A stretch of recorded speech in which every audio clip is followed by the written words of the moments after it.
আচলতে মোৰ সংগীত প্ৰীতি কলা সাহিত্যৰ প্ৰতি অনুৰাগ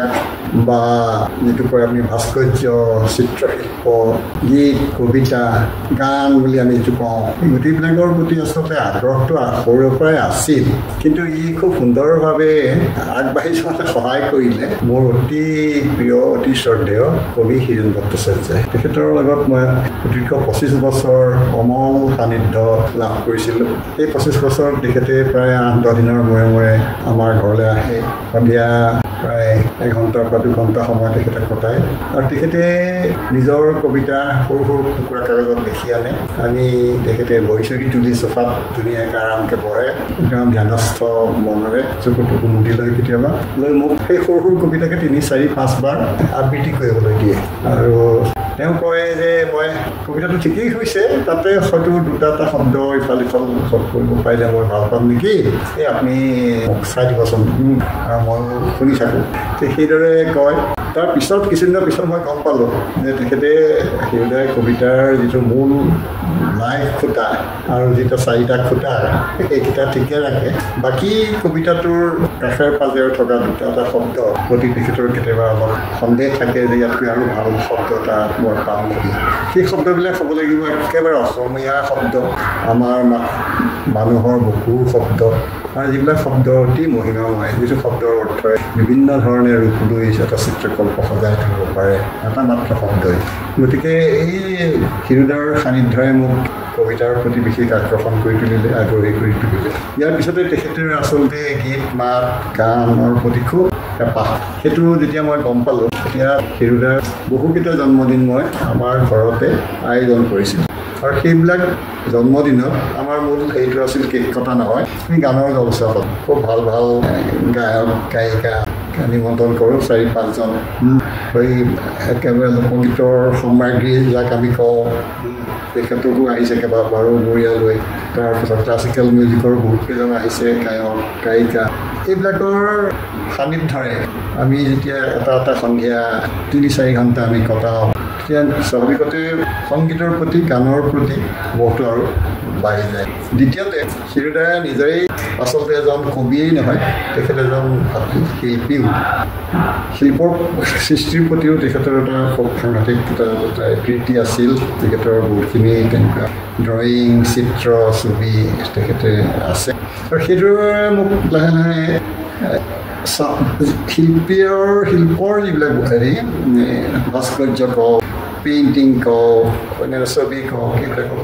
আগ্ৰহী কৰি তুলিলে এতিয়া আপুনি হয়তো দেখিব হৈছে মোৰ ওচৰতে ড্ৰয়িং ৰুমত থকা আটাইতকৈ মোৰ প্ৰিয় পেইণ্টিংখনে হ'ল স্বভাৱ ব্ৰহ্মৰ প্ৰখ্যাত তেখেত আৰ্ট কলেজৰ প্ৰিন্সিপাল আছিল আৰু এখন তেনেকৈ একটা মোৰ খুব ভাল লগা ছবি এখন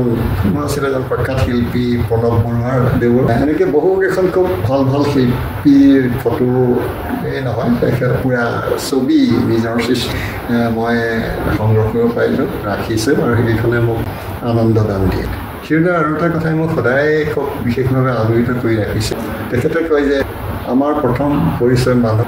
আৰু শেষ পৰিচয়ো মানুহৰ বিষয়ত আমি কিবা কিবি কৰোঁ আৰু অৰ্থাৎ কথাটোৰ নিহিত গুহাৰ্থটো এইটোৱেই যে আমি মানৱতাবোধৰ আমাৰ যিটো এটা স্বাভাৱিক সৰলতাৰে আমি জীৱনটো আৰম্ভ কৰিছিলোঁ সৰুকালৰ পৰা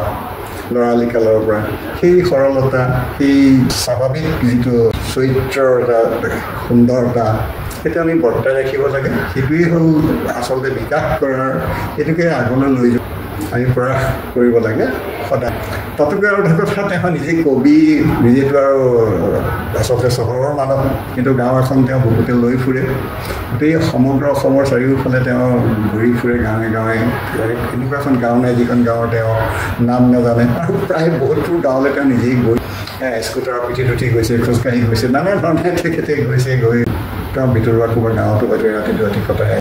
আৰু গ্ৰাম্য জীৱনৰ গোটেই যিটো আমাৰ অসমৰ গ্ৰাম্য জীৱনৰ যিটো মাদকতা যিটো মণ্ডিত ৰূপ যিটো সৌন্দৰ্য সেইটো তেখেতে খুব সাংঘাতিক ধৰণেৰে বান্ধি ৰাখিছিল আৰু তেখেতে বিভিন্ন কবিতাত সেইটো প্ৰকাশো পাইছে আৰু তাৰ লগে লগে তেখেতে মাজে সময়ে মোৰ লগতে গ্ৰাম্য অৰ্থনীতিৰ কথা পাতে যে আমাৰ গাঁওখন ভাল কৰিবলৈ হ'লে গাঁৱৰ খেতি বাতি ভাল হ'ব লাগিব, উৎপাদন ভাল হ'ব লাগিব, আমাৰ গৰু গাই ছাগলী ম'হ ইমানবোৰ আছে, সেইবিলাক লৈ আমি আচলতে একোখন ভৰপূৰ গাঁও সুন্দৰভাৱে আমি সৃষ্টি কৰিব পাৰিব লাগে। আমি এই যে গ্ৰাম্য অৰ্থনীতিটোক যদি আমি গুৰুত্ব নিদিওঁ তেতিয়াহ'লে আমাৰ যিটো অসমৰ যিটো প্ৰাকৃতিক এই পৰিৱেশ, আমাৰ যিটো মাটি, আমাৰ ক্লাইমেট বা আমাৰ অন্যান্য ধৰণৰ সাংস্কৃতিক আমাৰ যিটো কাঠামোও আজি যুগ যুগ ধৰি গঢ় লৈছিল, যিটোক আমি সদায় কঢ়িয়াই লৈ ফুৰিছোঁ, সেইটো আচলতে মূল বস্তু। এতিয়া তাক পিঠি দি আমি অন্য উন্নয়নৰ কথা চিন্তা কৰিলে, অন্য ধৰণে উন্নতি লাভ কৰিম বুলি ভাবাটো তেখেতৰ একেবাৰে এইটো নাভাবেই যে এইটো বৰ্ণনা কি সাংঘাতিক ধৰণৰ উচিত। আৰু সেই চিন্তাটো মোৰ মনত এনেকুৱাকৈ সোমালে যে আচলতে আমাৰ অসমখন ইমান প্ৰাকৃতিক ঐশ্বৰ্যৰে বৈভৱ আছে, ইয়াৰ মাটি কওক, পানী কওক, ইয়াৰ বতৰ, সকলো ধৰণৰ ফালৰ পৰা ইমান ভাল। এতিয়া ইয়াতে চাওক, মই নিজেই এতিয়ালৈকে নাম ক'ব নোৱাৰিম পুৰাকৈ যে অসমত থলুৱা মাছ কিমান আছে। মোক যদি প্ৰশ্ন সোধে থলুৱা মাছৰ নাম কৈ মই শেষ কৰিব নোৱাৰোঁ। ঠিক সেইদৰে বিভিন্ন ধৰণৰ গাঁৱলীয়া যিখন আমাৰ শাক পাচলি, আমাৰ বিহুত কয় নহয় 108 বিধ শাকেৰে আমি হেৰি খাব লাগে। এইটোতো এনেই কোৱা কথা নহয়। ঠিক সেইদৰে এইবিলাক মানুহৰ তেনেকুৱা ধৰণৰ এটা বোধামূল ভাল ধাৰণা আছিল আৰু তেখেতলোকে খুব ভালকৈ এইটো জ্ঞান, পৰম্পৰাগত জ্ঞানৰ অৰ্জন কৰিছিল, লাভ কৰিছিল যে এনেকুৱা ধৰণৰ বিভিন্ন থলুৱা শাক পাচলি আমাক গোটেই বছৰটোৰ কাৰণে শক্তি দিয়ে, ৰোগ প্ৰতিৰোধৰ কাৰণে আমাক এটা হয়তো কিবা কাম দিয়ে। এই যে মোৰ ল'ৰালি কালত, ডেকা কালতো গাঁৱৰ জীৱনটোৰ প্ৰতি এটা এনেকুৱা ধৰণৰ সুন্দৰ ধাৰণা মই লাভ কৰিলোঁ আৰু গাঁৱৰ জীৱনটোৱে মোক মহাবিষ্ট কৰি ৰাখিলে। কাৰণ ইয়াত ইমান জীৱনৰ সকলো ধৰণৰ উপাদান আমি আচলতে গাঁৱতে পাওঁ। গতিকে সেই গাঁওখন হৃদয়ৰ যেনেকৈ বহুত লৈ ফুৰিছিল, ময়ো যেন তেনেকৈ লৈ ফুৰিছোঁ। আৰু এতিয়া মই চহৰীয়া হৈও গাঁৱৰ যিটো সভ্যতা কওঁ, সাংস্কৃতিক কওক বা গ্ৰাম্য জীৱনৰ যিটো আস্বাদ, সেই আস্বাদটো মই এতিয়াও পাহৰিব পৰা নাই। মই অলপ দিনৰ আগলৈকে প্ৰায় 3-4মান বছৰি গাঁৱলৈ যাওঁ, শিৱসাগৰলৈ। সাধাৰণতে বহাগ বিহুত যাওঁ, মাঘ বিহুত যাওঁ। আমাৰ ফালে দৈ গাখীৰ খুব ভাল পায়, চিৰা পিঠা জলপান এইবিলাক খুব ভাল পায়। মোৰ শ্ৰীমতীয়ে পিঠাগুড়িও আনকি খুব ভাল পায়। আমি যেতিয়া 7-8 দিন বিহুত গৈ গাঁৱত থাকোঁ, আমাৰ মাহী পেহী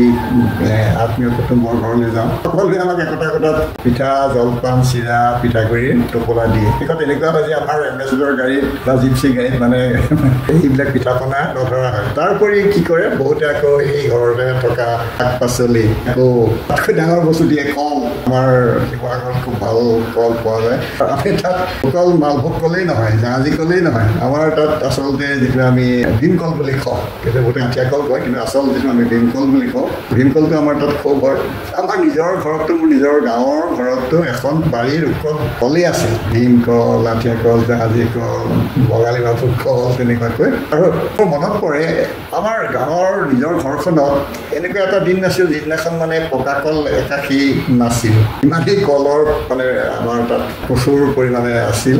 গতিকে সেইবিলাক আমি খাই, কঁঠাল ঠিক তেনেকৈ মানে আমাৰ বহুত 10-12জনমান কঁঠাল আছিল। সেই কঁঠাল তেনেকৈ বৰ ভাল ভাল ধুনীয়া কঁঠাল, পকা কঁঠাল আমি খাইছিলোঁ পিঠাগুড়িৰ লগত। এই সোৱাদটো জা জলপান খোৱাৰ সেইটো পাহৰিব পৰা বিধৰ নহয়।